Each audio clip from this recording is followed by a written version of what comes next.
Oi, viajantes da vida! Você pode nem se lembrar, mas hoje é um dia especial para a doutrina espírita. Você conhece essa senhora aqui? Pois é sobre ela que nós vamos falar hoje. Então, para manter você na curiosidade, enquanto roda a vinheta, você aproveita, se inscreve aí no canal, acione o sininho para receber as notificações. Se vai gostar dela, eu tenho certeza que vai, deixa um like aí agora e comente aí embaixo o que você acha da importância da história desta personagem para a nossa codificação, para a nossa doutrina espírita. Já lhe adianto, hoje seria o aniversário dela. Um grande abraço para você e boa viagem!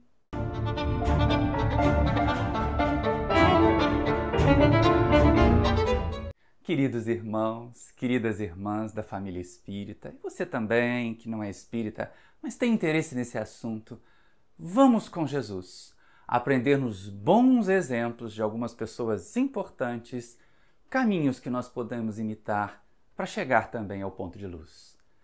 Muito frequentemente nós temos em Kardec, o codificador, nós falamos a respeito da história do professor Rivaio, daquele menino Rivaio que foi para Íverdon e tudo mais, e se tornou o codificador da doutrina espírita.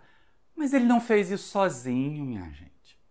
E é muito importante que nós valorizemos os trabalhadores, porque de vez em quando a gente tem o vício de achar que um missionário faria tudo sozinho. Nem Jesus, ele não escolheu 12 colaboradores.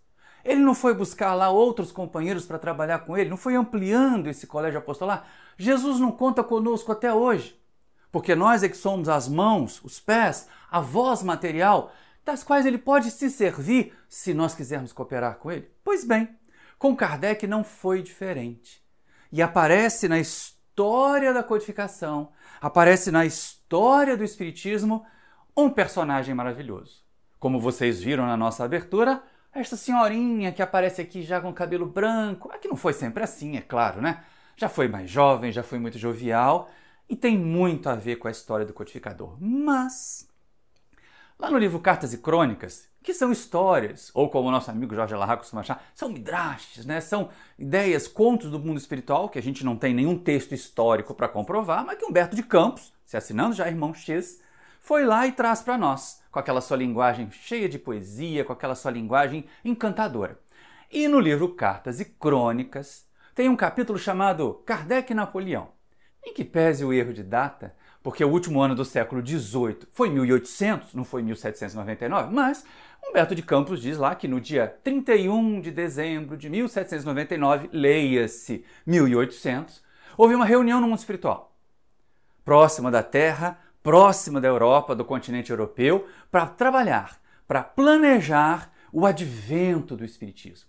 E é interessante que ele vai falando a respeito de várias figuras encarnadas importantes daquele momento, do século que viria, né? Ou do século que já estava em curso, que estava acabando, para começar um outro. Beethoven, Fulton, Fara de Ciência, né? O próprio professor Pestalozzi, que teria uma função importantíssima na formação do codificador, estavam todos reunidos ali, é lógico que o grande mandatário da Europa, apesar de toda a violência daquele momento, era Napoleão Bonaparte. E ele também é levado, ele encarnado é levado ao plano espiritual, assim como outros espíritos e missionários desencarnados também vão a essa região. Até que se encontra, então, diante do espírito que seria depois aquele que nós conhecemos como Allan Kardec. E aí eu fico pensando assim, bom, mas se dava toda essa gente importante, se estava esse povo todo que ia ter uma contribuição, até às vezes periférica, né? Um professor, um cientista que ia pesquisar alguma coisa, não ia lidar diretamente com ele. Será que não estariam também os pais, os futuros pais biológicos? Provavelmente sim. Será que não estaria também um anjo tutelar? Um espírito tão bom, tão elevado quanto, que já encarnado, sim, 9 anos antes da volta de Kardec, na volta de Rivaio, ela já estava encarnada. E naquele momento ali era uma criança de mais ou menos uns 5 anos, poderia estar, aí alguém pode dizer, Maurício, que é isso? Onde já se viu uma criança encarnada, vai no mundo espiritual se manifestar como adulto? Você não leu isso na literatura de André Luiz, não? Não leu isso em Nosso Lar, não? Em que o pai de Lísias também estava com 5 anos. E lá no mundo espiritual, quando ele se comunica com a dona Laura, quando ele se comunica com Lísias, se apresenta como um adulto? Então isso é possível. A depender da elevação do espírito, a depender do nível de consciência que o espírito tem, ele pode. Está num corpo infantil aqui, mas desdobrado, mais livre do corpo físico, ter a mentalidade de um adulto. Então vamos imaginar porque isso é só uma história, né? Vamos imaginar que também estava lá para ratificar os votos de afeto, para garantir assim, olha, já voltei, pode vir, nós vamos nos encontrar e vamos formar um par lindo, vamos formar um par maravilhoso. E essa é uma questão importante, porque assim, não era qualquer coisa que estava por vir, né, gente? Era a revelação do Espiritismo. Era a certeza da imortalidade, agora não mais colocada lá nos escaninhos das religiões, na doutrina secreta, mas numa doutrina aberta, em que cada um de nós poderia ter contato, inclusive, com os entes queridos que já desencarnaram. E aí, lógico, tanto no contato daquele que seria Kardec, como o mandatário Napoleão, que recebe uma advertência grande, que recebe aquelas puxões de orelha, assim, olha, vê se você dá conta aí, seu Júlio César. Porque diz também o embate de Campos que Napoleão era a reencarnação de Júlio César, lá aquele, né, romano, ditador romano, que não era imperador, não. E aí a gente começa a perceber todo um planejamento. Nenhum advento importante ocorre sem que a espiritualidade o planeje muito bem, sem que a espiritualidade superior o tenha em detalhes. Era a aurora de uma nova era, uma era que se abre para nós. Compromissos assumidos, compromissos ratificados.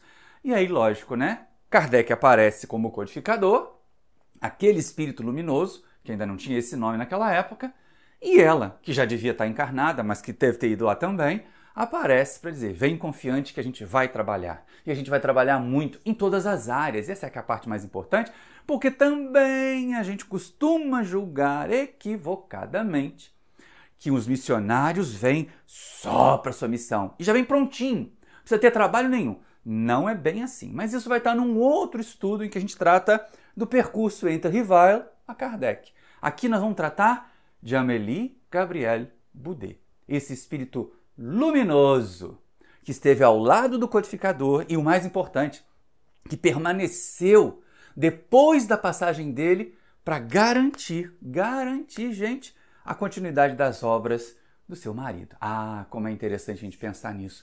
E pensar também assim, gente, que união forte é essa, né? Ela era uma esposa, mas também, se a gente observar, e aí o filme que foi feito sobre Kardec faz justiça a Gabi, ele mostra a Gabi protetora, orientadora, dividindo com Kardec as tarefas, compartilhando com ele os ideais, como a gente vai ver. E aquele material que nós temos para trabalhar hoje apareceu na revista Reformador, da Federação Espírita Brasileira, vou botar a capa aqui agora, em que o Zeus Van Tuyl, filho de um dos presidentes, escreveu uma das biografias mais completas sobre Kardec, fala a respeito, nessa revista aqui, ó, dos 200 anos de Gabi. Né? Novembro de 1995, Amélie Gabrielle Boudet teria feito 200 anos do seu nascimento. Hoje nós estamos aqui, ó, 23 de novembro de 2024, 229. Ano que vem, 230 anos. Você que está vendo o vídeo no dia do lançamento, na data do lançamento, hoje, 23 de novembro, é aniversário da Gabi. É desta Gabi aqui, né? Desta Amélie Gabrielle Boudet. Não é qualquer Gabi, né? Porque tem umas também que eu vou te contar. Mas não tem a ver com o nome. Tem a ver com o espírito que ali está encarnado e que vai desempenhar a missão. Então nós tiramos as informações mais essenciais desse texto aqui, que é um texto bem completo, baseado em pesquisa e que serve para a gente poder ter uma visão. A ideia hoje não é nós ficarmos discutindo profundidade filosófica, mas apresentar um exemplo de vida. E quem sabe esse exemplo de vida não nos inspira a que as nossas vidas também sejam assim. Eu não sou muito fã de palestra biográfica, não. Vocês viram que no canal tem pouquíssimas.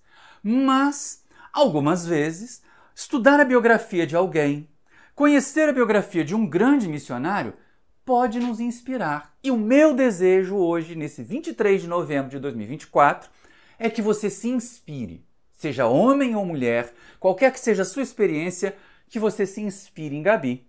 E, lógico, no esposo dela, que é o Sr. Allan Kardec. Mas é interessante a gente perceber, porque assim, que união é essa, né? Desde sempre, parece que já estava planejada. Estava. No livro Estudando a Mediunidade, Martins Peralva, tratando do livro de André Luiz, que fala sobre Nos Domínios da Mediunidade, ele fala a respeito das uniões, quando estuda o caso lá da Dona Celina.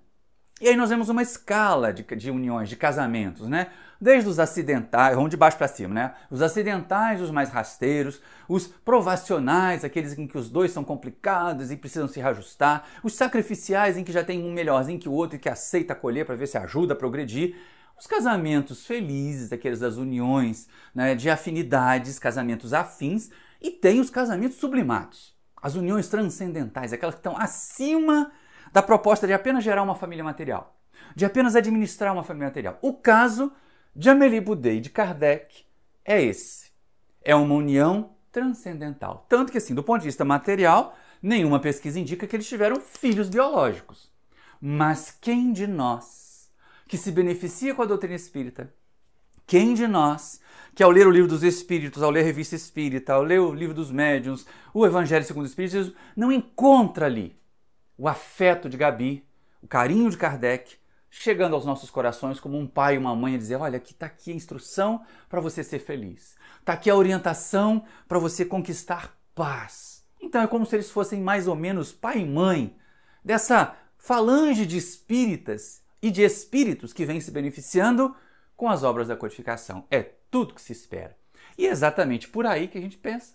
Eles têm essa união transcendental. Juntos, uma união por amor à humanidade. Não é apenas a eles casal, não é apenas a ele família consanguínea, mas é uma união mais ampla. E houve outras, claro, mas essa com certeza a gente pode garantir que foi. Tamanha dedicação desses dois espíritos, dela e do esposo. Primeiro a educação de crianças, a educação de jovens lá naquela França do século XIX. E segundo, a dedicação à revelação do Espiritismo, trazendo essa ideia, essa certeza de imortalidade. Mas, segundo Van Tuyl aqui, como é que começa essa história? Por onde começa? Começa com a reencarnação dela, que segundo as pesquisas aconteceu no dia 23 de novembro de 1795, lá no século XVIII. E é interessante porque nessa época estava vigorando o calendário da Revolução Francesa. Então, até definir a data, até ajustar a data, vai uma encrenca aí. Então, imagina-se que a data mais correta é 23 de novembro de 1795. Mas renasce. Ela retorna à vida espiritual, à vida material, vindo a habitar a França, na cidade de Thiers, perto ali, né, do departamento do Sena. Os pais dela, pessoas normais, pessoas comuns, gente, cuidado com essa história de cercar missionário de fantasia, de superioridade. Pais comuns, nomes parecidos até, olha só que coisa interessante. O pai era Julien Louis Boudet, era um tabelião, trabalhava lá na cidade, vestia com burocracia, e a mãe, Julie Louise, tá? E ela era simplesmente uma dona de casa, uma educadora da família, vamos pensar dessa forma. E aí essas pessoas recebem esse espírito, essa menininha, que desde cedo mostrou muita vivacidade, começou a se preparar para estudar e gostava de aprender, essa é uma questão interessante. Fez a primeira instrução lá em Thiers mesmo, e olha só que coisa interessante, né? Que costume esse daquela sociedade do século XIX, pelo menos os que tinham recursos materiais, porque a maioria não tinha para educar os filhos, mas os que tinham recursos materiais, e é bom que o seu, né, Julien Louis tivesse, tá? Mas ela faz a primeira instrução, aquela básica, fundamental, vamos imaginar aqui, fazendo um paralelo, o ensino fundamental, na própria cidade natal, em Thiers. Mas vai fazer curso normal, que era o cabível para as jovens, e já era muito. Mulher no século XIX tinha pouco acesso a estudo, o que é ótimo mostrar que Gabi era uma desbravadora. Gabi era uma mulher à frente do seu tempo. Naquele tempo em que mulher fazia um determinado momento, chegava ali na puberdade e tinha que aprender a bordar, a cozinhar para poder se casar logo. E ela não. Ela vai para Paris. Não há detalhes se ela ficou hospedada num colégio interno, se ela ficou em casa de parentes, mas ela vai fazer curso normal, curso de professores. E aprende um monte de coisa. E é interessante que conversando com a dona Maria Laura, nossa fundadora aqui do Centro Espírita Paulo de Tarso, certa vez ela fez um comentário. Dada a formação da Gabi, Maurício, dadas as qualificações que ela tinha, sabe que esse curso normal lá do século XIX era muito parecido com um curso que havia aqui na Universidade Rural de Economia Doméstica, em que preparava as pessoas para administrar o ambiente familiar, principalmente, mas para interferir na sociedade como um todo, mas com essa cultura do bem-estar, com essa cultura do acolhimento, com essa cultura da arte e do afeto. E foi exatamente essa a formação que Gabi teve. Ela era uma educadora, Ela aprendeu muito sobre arte, então ela tinha essa possibilidade, e ela também era uma poetisa. Ah, mas não era de menos, né, gente? Vamos pensar. Para formar um par com Kardec, tinha que ter essas qualificações todas. Tinha que estar preparado para uma missão, não podia ser tão menor. É a mesma história que o povo resolve, às vezes, separar, né? Jesus, Maria e José. Jesus não escolheria qualquer Zé Chinfrim, qualquer Maria Chinfrim, para ser pai e mãe dele. Tinha que ser espírito elevado. Então Maria de Nazaré é um espírito elevado, sim. José é um espírito elevado, sim. Porque eles tiveram a missão de receber Jesus como filho biológico. Então aqui, Amélie Boudet é um espírito elevado, sim. Porque ela tinha por missão colaborar, empreender junto com Kardec. Porque é importante entender isso. Ela era esposa, ela era um anjo tutelar e ela nunca foi uma sombra de Kardec. Um apêndice, é a esposa, embora se fale, né, a viúva Allan Kardec, Madame Allan Kardec, costume da época. Até há pouco tempo também a mulher era referenciada pelo nome do marido. Agora, com esses movimentos libertários, graças a Deus, mulher é mulher. Tem nome, tem personalidade, tem profissão, tem carreira e tem meios de progresso. Deixa de ser sombra do homem, graças a Deus, porque a hora que realmente boas mulheres assumirem o comando, nós vamos ver esse mundo caminhando e avançando muito melhor. Basta ver alguns exemplos de boas dirigentes. É claro que há bons dirigentes também. Mas como o perfil psicológico masculino é muito da conquista e o feminino é muito do cuidado, do acolhimento, as gestoras costumam, tá, gente? Costumam, a depender do perfil psicológico, ser melhores até do que os gestores. Voltando cá para o nosso ponto, ela renasce, vai estudar e se forma. E antes mesmo de ser Madame Rivail, antes mesmo de ser a Senhora Rivail, porque só foi virar Madame Allan Kardec bem depois, ela já era escritora. Gente! E aí a gente pensa assim, no século XIX, uma mulher que escrevia com o próprio nome, que sim, porque tinha mulheres que escreviam no século XIX, eu botava o nome masculino. Porque a sociedade era tão machista, tão machista, tão machista, que não aceitaria uma mulher intelectual. Uma Gabi não. E aí, pelo menos o Zils Antuil cita 3 livros da Gabi. Ele fala a respeito dos contos primaveris, que são poesias e continhos. Tá? Ela fala de noções de desenho, em 1826, e fala de O Essencial em Belas Artes. Afinal de contas, ela era uma artista, de 1828. E essa educadora, vivendo ali naquela Paris do século XIX, em que muitas famílias ricas tinham preceptores, governantas, instrutores particulares para os seus filhos. O meio da educação entre os ricos era bem elitista mesmo. E o Estado francês começava a trabalhar, algumas vezes até com interferência da Igreja Católica, como a gente vê no filme sobre Kardec, lá feito, né, para apresentar para nós a vida do codificador, a interferência da Igreja Católica. Escolas públicas, escolas para as crianças em geral, para as crianças do proletariado, vamos pensar assim, mas sempre com aquela intenção dos muito abastados de que não podia dar muita informação, porque conhecimento é poder, né? E se essas pessoas tivessem mais conhecimento, elas poderiam contestar, principalmente, os privilégios que as classes mais abastadas se arrogavam, que não eram naturais. E aí ela passou a participar desse meio educacional, dessa estrutura de levar instrução para outros companheiros. E aí, lógico, não é? Quando o jovem Rivail sai da Suíça de Yverdon e vem para Paris, não volta, né, para Lyon, ele, lógico, vai trabalhar no meio da educação. Vai conviver com outros educadores. E por que não vai reencontrar a adorável, amável Gabi, porque o ambiente favorecia isso. Eram poucos os missionários da educação na França do século XIX. Então era um grupo muito seleto que se conhecia bastante. E eles se encontram. E olha só que coisa interessante, de novo com Vantuil, de novo lá na biografia do Kardec, que ele escreveu junto com Francisco Thyssen. Ela era 9 anos mais velha, né? Ela, 1795, ele, 1804, mesmo assim, parecia ser mais jovem. Primeiro que ela era pequenininha, era muito jovial, e os homens daquela época tinham que parecer mais maduros logo cedo, né? Então ele mesmo com 18, 20 anos, já parecia mais velho do que ela. E lógico, relembrando aquele encontro no mundo espiritual do dia 31 de dezembro de 1800, não é 1799, viu, seu irmão X? Né? A gente vai perceber que eles imediatamente tiveram afinidade. se aproximaram, começaram a realizar tarefas juntos, né? Isso aqui é uma coisa interessante e lógico. Em 6 de fevereiro de 1832, núpcias, casamento. Forma-se um par de educadores. E aí a gente começa assim, gente, 1832, mas a codificação é 1857. O que eles fizeram nesse intervalo? Se prepararam, trabalharam, realizaram. Meu amigo, minha amiga, não imagine que ser um missionário das revelações espirituais seja ficar sentado em casa, esperando seu guia aparecer e dizer assim, não, agora nós vamos escrever livro. Não, vai trabalhar, vai fazendo bem onde pode, vai realizando outras atividades para melhorar o mundo material em que a gente vive, porque se nós não melhorarmos o mundo material em que nós vivemos, não vai haver ambiente para que o mundo espiritual bom, elevado, se aproxime e nos influencie mais.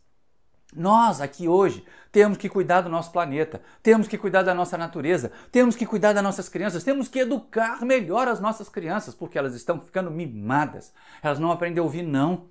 E o não, como eu costumo dizer, é prova de amor muito mais pujante do que o sim, muitas vezes. Porque o não requer explicação. Não permito, não deixo, porque isso vai te fazer mal. E criança quer fazer o que dá prazer, não o que dá dever. Mas é necessário instruir, é necessário frustrar para que os adultos cheguem à fase da maturidade capazes, resilientes. E está faltando esse processo da educação dentro de casa, se esperando que a escola, que a instituição educacional que tem que fazer instrução, faça também o processo da educação da moralidade. Mas, vamos ver então, né? Esse percurso aí de 1832 a 1857, que é o que vai dar para hoje. Né? Depois a gente vai avançar rapidinho pela codificação e chegar num outro momento da Gabi. Mas, lógico, como a gente fala, união de almas afins, união transcendental, junto para tudo, pau para toda obra. Inclusive nos reveses, não é? Porque em 1835, 3 anos de casado, imagina, recém-casados quase, ele enfrenta a falência. Aquele tio viciado em jogo perde o Instituto Rivaio na mesa de jogo e ele se vê a bancarrota. E aí a Gabi vai, acolhe, a Gabi sustenta, ela ajuda a superar. E mais do que isso, eles fundam então um jeito de dar aulas particulares e ela está lá preparando material didático, amparando em todos os instantes. Quando finalmente conseguem fundar o tal do Liceu Polimático, né? Não deram mais o nome de Instituto Rivaio, talvez ficaram escaldados. Ela estava lá dando aula também, ela também era uma inspiradora do marido nas ações de educação. Gente, educar não é à toa que lá na questão do Livro dos Espíritos, 917, o comentário de Kardec é que a educação não é que faz homens instruídos, mas é que faz pessoas de bem, que vai acabar com o egoísmo, que é a chaga da sociedade, que é o mal maior que a sociedade enfrenta. Então, todos os ataques à educação e aos educadores que levam a sério a sua tarefa de educar, que não são lenientes, que não são coniventes com os equívocos dos seus estudantes, que chamam a atenção de que eles precisam ser pessoas melhores porque eles estão recebendo da sociedade essa oportunidade, esses têm que trabalhar muito, que se esforçar muito. E era exatamente isso que ela fazia. Ela era uma conselheira, ela também participava das decisões com ele. Nesse ponto, como eu gostei de ver o filme que o Wagner fez. Porque aí a gente começa a perceber o seguinte, nossa, não era só o codificador. Amélie Boudet era a codificadora. Era aquele espírito tão bem elevado, aquele espírito tão bem preparado para realizar essa tarefa gigante, imensa, que viria depois. Mas, como a gente tem que fazer, por exemplo, quem é atleta e está se preparando para uma prova, tem que fazer muito treino, tem que fortalecer muito a musculatura para chegar lá, é exatamente isso que ela faz. Trabalha com ele na educação, funda instituto, passa por falência, ajuda a superar, dá aula em casa, prepara material didático, aconselha, às vezes aconselha até a baixar um pouquinho a bola, não tem que enfrentar demais assim as autoridades, até que finalmente, depois de vários anos, ali por volta de 1850, a família Rivaio já está, pelo menos do ponto de vista material, do ponto de vista do seu trabalho educacional, consolidada. O professor Rivaio já tinha livros publicados sobre educação, já vivia, de certa forma, confortável com os recursos que recebia da escola em que havia montado, daqueles que podiam pagar, já tinha condições de ter estabilidade financeira. Não era rico, ao contrário. Quem foi visitar lá a tal instituição, a casa onde ele viveu, que hoje não é mais uma casa, era um ambiente simples, de poucos cômodos. exatamente como a gente vê no filme. E aí a gente começa a perceber o seguinte, agora que está tudo tranquilo do ponto de vista material, vamos dar mais um passo. Vamos avançar para a gente poder agora trazer a revelação, a outra missão, a outra ideia. E aí é o que a gente chama de o chamado da luz. Já que em 1850 estava tudo ok, agora é a hora de direcionar a atenção, de direcionar os olhos para outra missão de vocês aí, Dona Gabi e seu Rivaio. Venham ver aqui essas coisas de espírito. E é exatamente aí nesse ponto. Hoje, se nós quisermos ser realmente justos, nós vamos falar de Allan Kardec como o codificador e vamos falar de Gabi como a codificadora. Porque ele próprio, nos seus textos, fala a respeito da influência dela, do trabalho que ela realizou, da seleção do material que recebia, da análise do material que recebia junto com ele. Sempre apoiando, mas não só aquela coisa da sombra, né? Do que fica em volta. Não. Sim, ela tinha uma função, às vezes, de secretária. Imagina, eu fico vendo no filme, é engraçado, vai chegando aquele monte de carta, ela recebe toda, né, tonta assim, de tanto material nos braços, ela coloca em cima da mesa e ele doido querendo responder até agora. Peraí, eu vou responder para você também. Sossega um pouco aí, descansa, porque eu, diz ela, Gabi, também vou participar da resposta. Porque ela tinha conhecimento. Porque ela também tinha aprendido com ele. Essa é a questão. Ela não ficava em casa, né, bordando e lavando louça enquanto ele ia para participar das reuniões mediúnicas. Ela ia junto com ele. Ela assistia junto com ele. Muitas das reuniões aconteciam na casa deles, tá? Porque eram aquelas reuniões domésticas. Então ela era também uma avaliadora. O próprio codificador fala, muitas dos textos foram corrigidos por ela. E essa é uma parte importante. Então, sejamos justos. Temos um codificador do Espiritismo e temos uma codificadora do Espiritismo em pé de igualdade. Embora nós lembremos muito mais de Kardec, talvez até por causa desse ranço machista que nós temos, mas a Amélie Boudet é, sem dúvida, uma codificadora. E é esse comentário interessante. Como tem o dedo dela, como tem uma parte dela em todas as obras de Kardec, Vanto Wil vai falar um negócio muito interessante. Olha só, vou puxar aqui na tela o comentário que aparece aqui no artigo do Reformador. Acompanhando o esposo nestas investigações, era de se ver a alegria emotiva com que ela tomava conhecimento dos fatos que descerravam para a humanidade novos horizontes de felicidade. Ou seja, ela acompanhava o marido. Ou seja, ela estava junto com ele em todas essas ações de conhecer para revelar, de conhecer para codificar. Tínhamos os dois juntos. Não era uma coisa solta, assim, a coitadinha que ficava lá. Ao contrário. Talvez até porque ela tinha mais apurada essa sensibilidade maternal, afetiva, amorosa, ela era mesmo um anjo tutelar para ele. Não é à toa que a gente colocou como título do nosso estudo de hoje, nesse dia que vai ao ar aqui, né? Lembrem-se, 23 de novembro de 2024, Gabi faria 229 anos. É só para celebrar essa data e trazer à nossa memória esse personagem importante, essa figura relevante para a codificação, para a doutrina que a gente abraça. E aí, ó, estava lá naquela casa, era ela quem aquecia, quem garantia o bom funcionamento. Quem quiser vai assistir ao filme. O filme fez muita justiça ao personagem Amélie Gabrielle. Foi muito interessante ver isso. E aí é lógico, né? Nós vamos perceber o seguinte, então a codificação também é uma obra de Amélie Boudet. A codificação também tem parte dela, e ela estava junto com ele. Pensa bem, se durante os processos da educação, com a falência, com as dificuldades materiais, ela estava junto, agora que vem a revelação do Espiritismo e os adversários caem matando, caem criticando, caem sabotando, quem é que ia dar força para ele? Quem é que ia fazer Kardec? Agora Kardec, depois da publicação do Livro dos Espíritos, Senhor Kardec, quem é que ia dar a ele essa sustentação, esse respaldo? Se não ela. Então ela estava junto com ele nos momentos de sol, da revelação, do conhecimento, do sucesso do Livro dos Espíritos, a primeira edição que esgota rápido. E estava junto com ele para responder às críticas. E estava junto com ele para suportar as perseguições dos adversários da luz.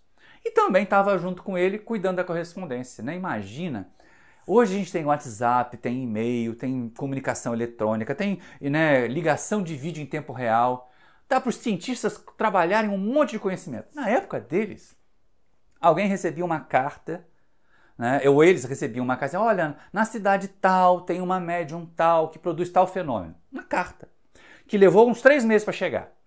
Aí eles tinham que responder essa carta, fazer algumas perguntas, pedir para fazer algumas perguntas para aquele espírito que se manifestava, e mandava de volta, levava mais 3 meses para chegar. Aí lá o pessoal ia fazer a reunião mediúnica, ia fazer as perguntas e voltava. É impressionante. É impressionante que, no momento em que eles recebem os cadernos com psicografias para analisar, até o momento da publicação da Gênesis, 15 anos, toda a codificação, todas as 5 obras do Pentateuco têm conseguido ser publicadas. Porque era moroso. Porque o trânsito de informações era lento. E quem vai, por exemplo, lá no Evangelho segundo o Espiritismo, nos finais de capítulo que tem as comunicações dos Espíritos, as instruções dos Espíritos, tem mensagem da Polônia, tem mensagem da Bélgica, tem mensagem de várias partes do mundo, não era só da França.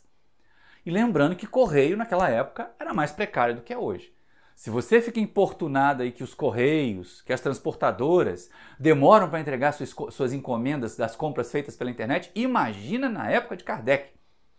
Imagina aquele carteiro que eu andava muitos quilômetros a pé ou num lombo de burro para levar a sua correspondência. Encomenda não estava circulando muito desse jeito, não. Então é importante a gente pensar nisso. Vão junto, realizam, ampara sempre.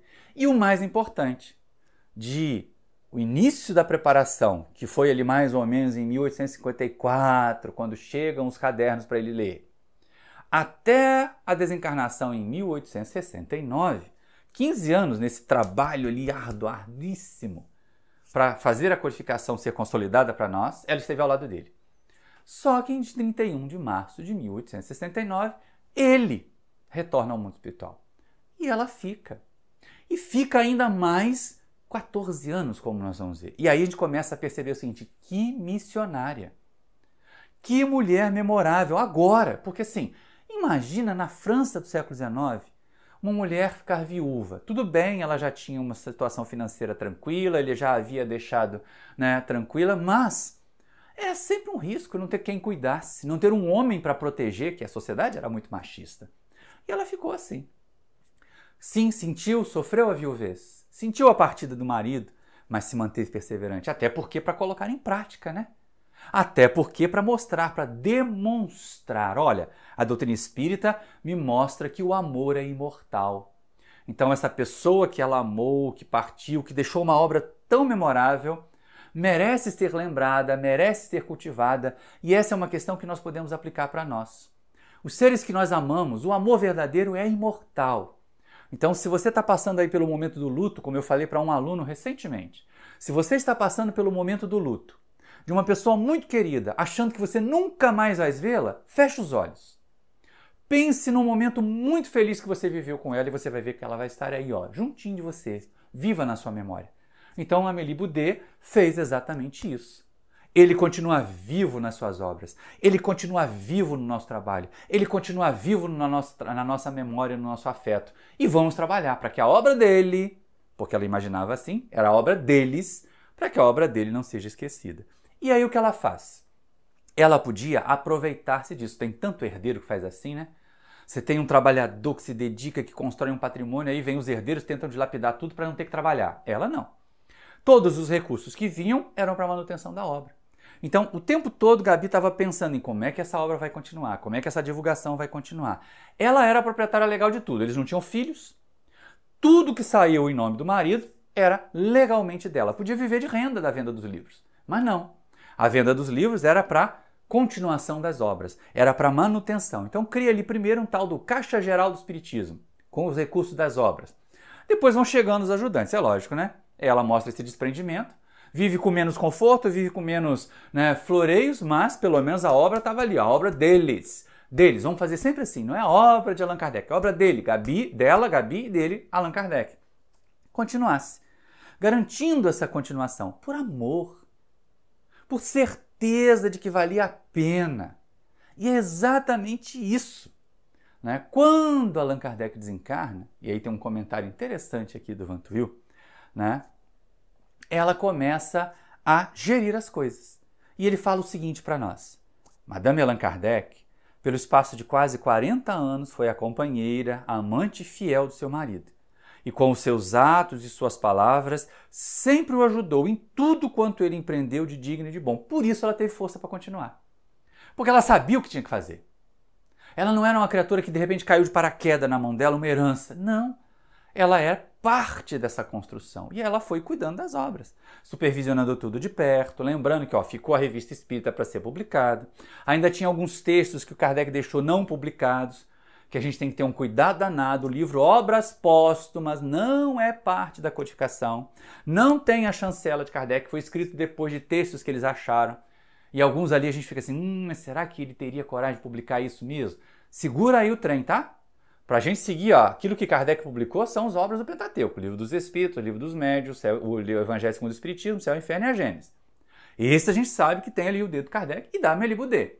Mas olha só, ela colocou esses textos para publicação. Então também tem algum tipo de referência positiva o livro Obras Póstumas. Vamos fazer o que Paulo de Tarso sugere. Conhecer tudo, reter o bem. Reter o que for bom, o que for útil. E é exatamente nesse caminho. Caixa Geral do Espiritismo, vem realizando a tarefa, vai continuando a divulgar, depois funda a Sociedade para a Continuação das Obras de Allan Kardec. E começa a receber ajuda. Pierre Guetin Lemarie. Aí a gente pensa assim, já agora tá velhinha, vai se encostar, vai transferir tudo para esse ajudante aí, que foi um discípulo de Kardec desde 1858, que nada. Ela estava lá administrando a obra junto com ele. Ela estava lá observando junto com ele, inclusive advertindo, porque muito entusiasmado e com menos conteúdo, podia cometer erros. E cometeu. Gente, o Espiritismo passou por um dos momentos mais difíceis ainda no século XIX. E é interessante que ali, por volta de 1875, vem o tal Processo dos Espíritas. Um médium, desses mistificadores, desses que tinham uma mediunidade autêntica, mas quando não conseguia, fajutava, se aproxima do Lemarie, diz que está produzindo fenômenos, e isso é publicado na Revista Espírita. Dá uma encrenca, é acusado, depois ele mesmo fala que foi fraude, aí processam o Lemarie como divulgação. Imagina, hoje em dia, processar alguém por fake news, dá dando uma confusão danada, né? O pessoal acha que é restrição à liberdade de expressão para cometer crime, não tem isso não. Não existe liberdade para cometer crime. O que é crime no mundo físico é crime no mundo virtual. Tenha isso em mente. Mas a gente começa a perceber o seguinte, era um ataque das trevas. O Espiritismo estava sendo estudado pela ciência, porque nessa mesma época, de 1870 e ali pouco, William Crookes estava lá na Inglaterra estudando a médium Florence Cook, analisando as materializações de Kate King, para fazer um relatório concluindo os fatos espíritas não são possíveis, os fatos espíritas são reais. E aí na França, as forças que queriam o retrocesso, as forças que queriam a paralisação do progresso, atacam no ponto fraco. Por isso a gente tem que ter muito cuidado, gente. Quem vai dirigir a tarefa tem que conhecer a doutrina. Não vem com essa história de que eu sou médio de berço, por isso eu vou fundar um centro, o trabalho vai ser dirigido pelos guias. Não deixe de questionar os guias. Lembra do Erasto no livro dos Médiuns? Que é melhor a gente recusar 10 verdades do que aceitar uma única falsidade, porque sobre essa falsidade se podia construir todo um castelo de cartas que iria ruir? Pois é. Foi o que aconteceu ali no momento do Processo dos Espíritas. O Lemarie publicou mensagens falsas, imagens falsas. E aí os adversários caíram matando. Como o Poder Judiciário já não tinha muito boa vontade, muito influenciado pela religião dominante, é lógico que colocam ali um juiz que, em vez de ser juiz, imparcial, faz o papel de um acusador de segunda classe. Trabalha junto com a promotoria. Parece um caso que a gente conheceu aqui no Brasil também. Mas esse juiz grosseiro, ríspido, já sabia, só faltava, a sentença já estava na gaveta. O Lemarie seria condenado. O espiritismo seria enxovalhado. E aí o que aparece de novo? O personagem Amélie Gabrielle Boudet, como depoente, como testemunha. E ela aparece com tanta dignidade, ela aparece com tanta altivez, com tanta certeza. Ela defende, não o Lemarie, ela defende o legado do esposo. Ela defende a própria doutrina, com tanta dignidade, que o juiz se vê acuado. Não tem mais o que perguntar. E ainda com rispidez manda ela ir se sentar, sair lá do banco das testemunhas e se sentar. Mas deu certo. Apesar de num primeiro momento Lemarie ter sido condenado, ela moveu todos os conhecimentos, ela usou, essa é a questão, ela usou a sua própria condição para interceder. E algum tempo depois, o julgamento foi cancelado, a sentença foi cancelada, e aí ela também pode ser vista como um anjo tutelar desse continuador aí da Revista Espírita, Pierre Guetin Lemarie, porque ela ajudou a manter erguida a bandeira do Espiritismo no momento turbulento na França desse tal processo dos Espíritas. E se não fosse a interferência de Gabi, com certeza hoje, já não está boa a situação por lá, né? Já está esquecida a doutrina espírita, ela estaria mais esquecida e mais rápido ainda. E essa é uma questão interessante. Aos 80 anos. Gente, olha só, ela nasceu em 1795. O processo dos espíritas foi em 1875. Ela já tinha 80 anos, já era velhinha. Aí já estava com esse cabelinho branco aqui. Aí provavelmente já devia estar com essa aparência que vocês têm ali na foto desde o começo do nosso estudo. Mas, né, ela estava lá tão altiva, tão respeitável. Por isso que a gente lembra, né? Ela era 9 anos mais velha do que Kardec. Ela parecia ser mais jovem. Ele partiu, ela ficou mais 14 anos trabalhando pela doutrina espírita, tá? Mas ela parecia sempre mais jovial e por isso mesmo tinha respeitabilidade. Ela colocou assim a própria dignidade, a própria honra a serviço do espiritismo. Até que finalmente, né, porque também tem a facilidade, recebe a carta de alforria, aí tem uma data mais ou menos precisa aqui no artigo do Ventouil, que é 21 de janeiro de 83, ou seja, antes de completar 88 anos, que ela faria só em novembro, Gabi desencarna. E aí, como é que é a chegada? Como é que é a volta? Ora, há um comentário do Ventouil que eu acho lindíssimo. Vou puxar para a tela para vocês verem comigo. Olha só que coisa mais linda. Com rara lucidez de espírito, com aquele mesmo sorriso meigo e gracioso que sempre lhe brilhava nos lábios, desatou-se dos últimos laços que aprendiam a matéria, descrevendo a desencarnação. Sua existência inteira foi um poema cheio de coragem, perseverança, caridade e sabedoria. Dela, Amélie Gabrielle Boudet, a existência inteira foi um poema de coragem, de dedicação, de caridade, de perseverança, de sabedoria. Que coisa mais linda! Que coisa maravilhosa! E o anjo lá volta. Agora eu fico imaginando, como é que deve ter sido a recepção? Aí o Ventouil coloca aqui algumas mensagens que foram dadas logo depois da desencarnação da Gabi, para poder relatar isso, para poder apresentar essa história. Pensa bem, gente. Na literatura espírita, toda vez que um grande missionário volta ao mundo espiritual, como é que ele é recebido? Ele chega lá no umbral e fica reclamando, esperando ser resgatado? Não. Ele é acolhido por aqueles que ele ajudou. Ele é acolhido, ou ela é acolhida por aquelas que ela influenciou positivamente. E Gabi, então, tinha do lado de lá uma alma afim, um ente muito querido que a veio receber. E aí, diz aqui o Ventouil, houve uma mensagem, né, atribuída ao espírito Antônio de Pádua, recebida pelo médium Sr. Lecoq, alguns dias depois, relatando como é que foi. Então, diz ele, Antônio de Pádua, que Kardec veio recebê-la. Que essas almas afins estavam reunidas. A recepção de Gabi na pátria espiritual foi com pompa e circunstância de espíritos missionários que voltam bem-sucedidos, que voltam vitoriosos. Gabi foi vitoriosa na parte que lhe coube. Porque pensa bem como foi difícil sustentar quantos reveses a doutrina espírita enfrentou, o espiritismo enfrentou. De 69, quando Kardec já estava frágil e menos combativo e desencarnou, até 83, quando ela desencarnou. Então ela teve que ficar ali, ó, firme e forte. Mesmo já octogenária, estava ela lá servindo, estava ela lá cooperando. E esses dois espíritos se reencontram. Deve ter sido lindo. Aí me remete a mensagem lá do Cartas e Crônicas de como eles se encontraram antes. Lembra? O encontro foi lá no dia 31 de dezembro de 1800. E ela retorna ao mundo espiritual em 83, ou seja, quase 100 anos depois desse encontro e quase 100 anos depois do retorno dela, eles dois se reencontram no mundo espiritual de novo. Que alegria! Que explosão de afeto não deve ter acontecido! Que acolhimento esse espírito não deve ter recebido, afinal de contas, ela foi com a missão cumprida.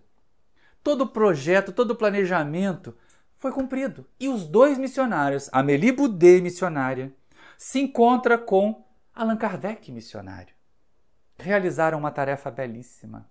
Realizaram uma tarefa de amor para nós, que hoje salva vidas. Se alguém vai às questões 943 até 957 do Livro dos Espíritos, porque no momento que eu estou gravando esse vídeo é Setembro Amarelo.